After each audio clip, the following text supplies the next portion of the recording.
Then how do they talk to you? Now it gets good, doesn't it? Through concepts. Their conceptual thought groups are available to pick up, guess where? Through your pineal, which is the interpreter of multidimensional things in your body, not your brain, and will give you the same thought groups they have. And some of you are good at it. There's ones who are listening to this right now, called animal whisperers. You know exactly what I'm talking about. Why do they call it whispering? I'll give you my interpretation. Because it's not linear. Because it whispers to your mind through the pineal and comes in the thought group very softly, all at once, like a smudge. You know what the dog is thinking. You know what the cat is thinking. You know what the horse is thinking. The requests they have, perhaps the distress they have, perhaps the celebration or the love. Now this is easy for you. Easy. Because you all have felt this. You know what I'm speaking about. This is not different than the same muscle that you're going to use in meditation to listen to God. It's the same apparatus of your system. So is it true that communicating with animals is soul communication? Yes! There's to yours. And if you're good at that, why not go then and not doubt yourself? And be good at that which is within your own higher self. Now I just gave away who you're communicating with. Your higher self is that self which vibrates higher than you are. It's part of your soul group, the core. And this is what gives you information from the other side of the veil, which you call angelic, sacred God. It's the same as in animals. Did you know, here's another one, in the list that I'm giving my partner. Did you know that actions are communication? When my partner speaks about the grid, and when you sense that which is crystalline grid, the battlefield, what has happened there, it's concepts. And it's coming through the pineal. And it's thought groups, not linear communication. Some of you are good at that. You are proud that you can feel energy where you go.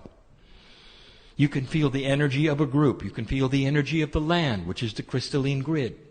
You can feel the energy of a situation. And you're good at it. What are you feeling?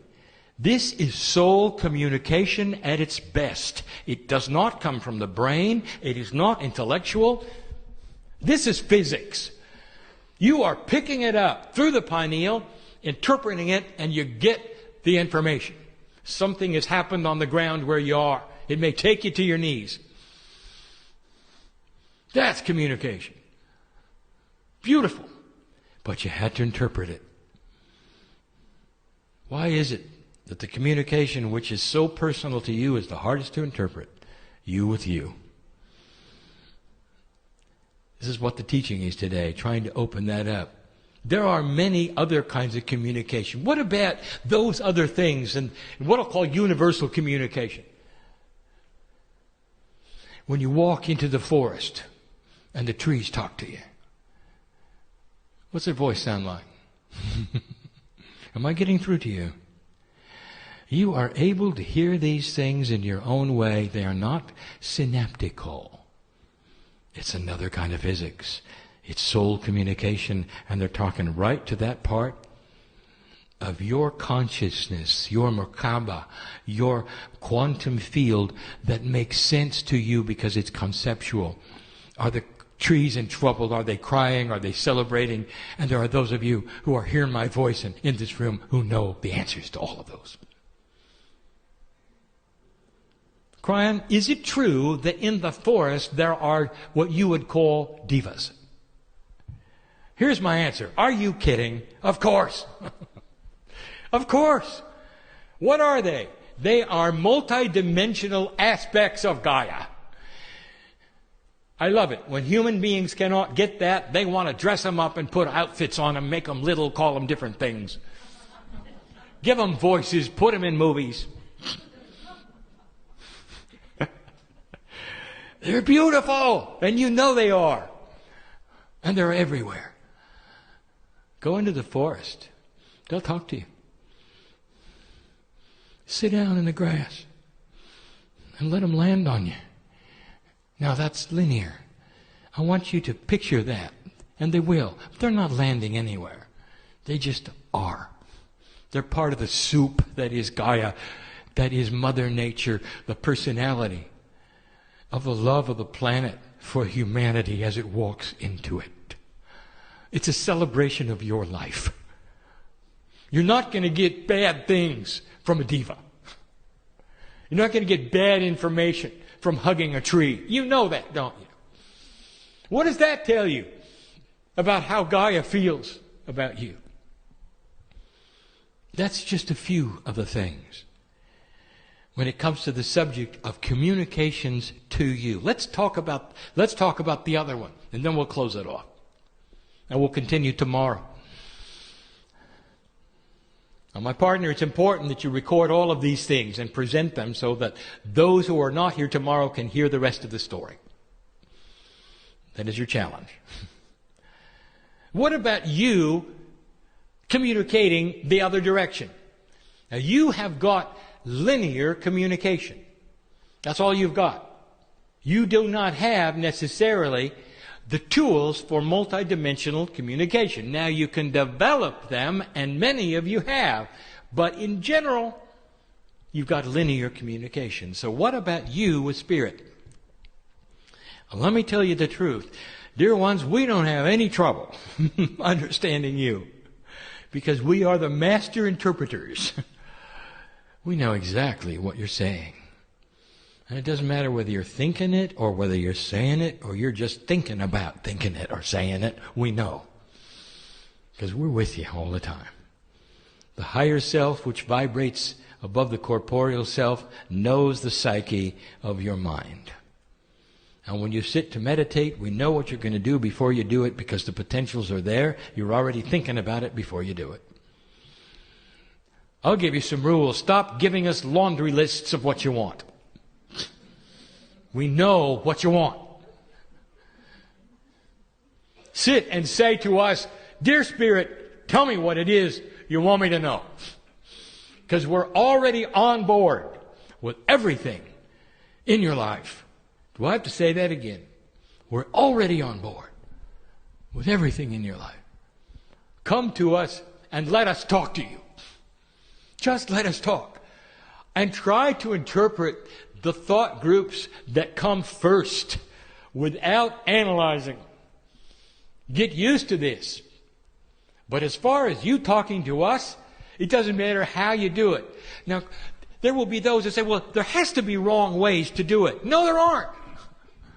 No, there aren't. Well, Kryon, what do you think about religious groups who have to face a certain direction or have a prayer rug or wear something special? And what I say to you is, let them do that. It honors God. In their culture, it honors God. Is there anything better than that to prepare them to talk to us? The same love goes into their communications as yours. The cultural differences between you do not compute to the other side of the veil, for we see a human as the corporeal piece of God that you are. It doesn't matter what you're wearing or what you're sitting on. Is that clear? There is no wrong way to speak to creative source. Well, maybe, Kryon, there isn't, but I've had a few times when I was yelling at God. And we heard you, but we did not hear the yell. That's linear. This is hard to explain. What we heard is loving frustration. Loving frustration. We heard the yell. We didn't see the anger. You weren't angry. You were frustrated. And that's the time when we want to surround you the most. The more you yell at God, the more there are angels around you wanting to hold your hand and take you if you'd let us. Next time you decide to yell at God, would you also open your heart and let us hold you for a while? Is that okay? In the moment of greatest frustration that you have, where you have no answers at all and you can't figure it out, can you just be held? Is that all right? Because we're here for that. Old soul, you got to get used to this communication. This is so available. Actions are a language. How you behave talks to the crystalline grid, talks to the Gaia grid. What you think talks to the magnetic grid, which we have called the seat of human consciousness. Without you saying a thing, that's another way of communicating to everything around you. What you say out of your mouth in linear fashion, the cells of your body hear. How many self-help gurus have had to tell you that you're going to bring to you what you say? Why is it that hypochondriacs bring to themselves the very diseases that they fear the most and talk about? Because the body hears them and gives them what they ask for.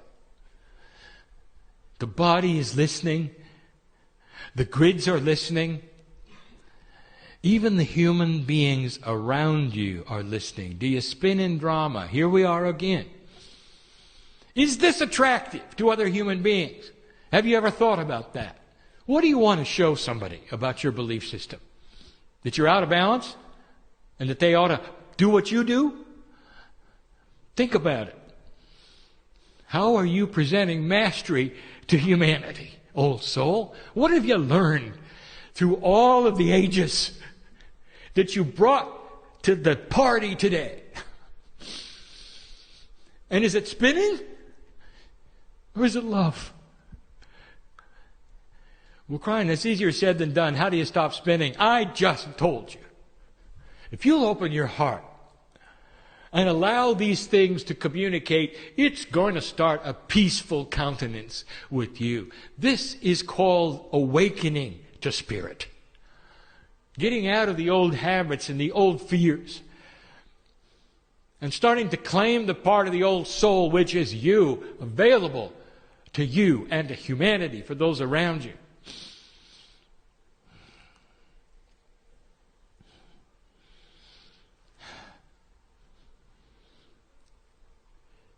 So much to be told about how you communicate with others. Multidimensional communication. Those of you who are good at speaking to the animals, not listening, but speaking to them, have developed thought group communication. You're already on board. For the best kind of soul communication there is, you're starting to think out of the box. You're looking into the animal's eyes and you're giving them pictures, aren't you? And they're getting it, aren't they? It ought to tell you, this can work. Humans can develop multidimensional attributes and characteristics that are entirely consciousness-driven, sent through the pineal to anywhere you want. There are helpers around you, we've told you.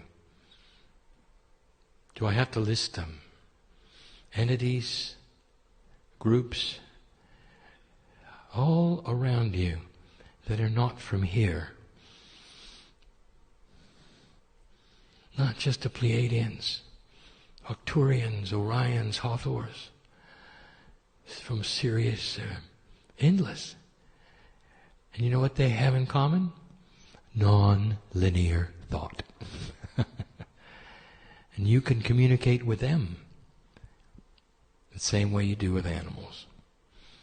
Dear human being, soul communication, we're going to open the door before we close to this and tell you this is something we want you to consider and to study, to know about, to realize. Don't let it be mysterious. I've just given you the attributes of to and from, or from and to. In the next section, I'll continue with another subject. What is it that blocks it? What are filters? What can you do to enhance it? Soul communication is part of what the old soul must get into and learn. And the answer of what it's going to create is balance on the planet and peace on earth. It begins here. It begins with understanding, demystifying. There is structure in these things. There is a benevolent system in these things. There is common sense in these things. We invite you to find it, for it will create spiritual evolution on this planet, led by the very ones who are reading and listening to this voice. Family, that's the lesson for today. It's beautiful, isn't it? All we want to do is communicate. And it's time to get on with it. Explaining how it works, the suggestion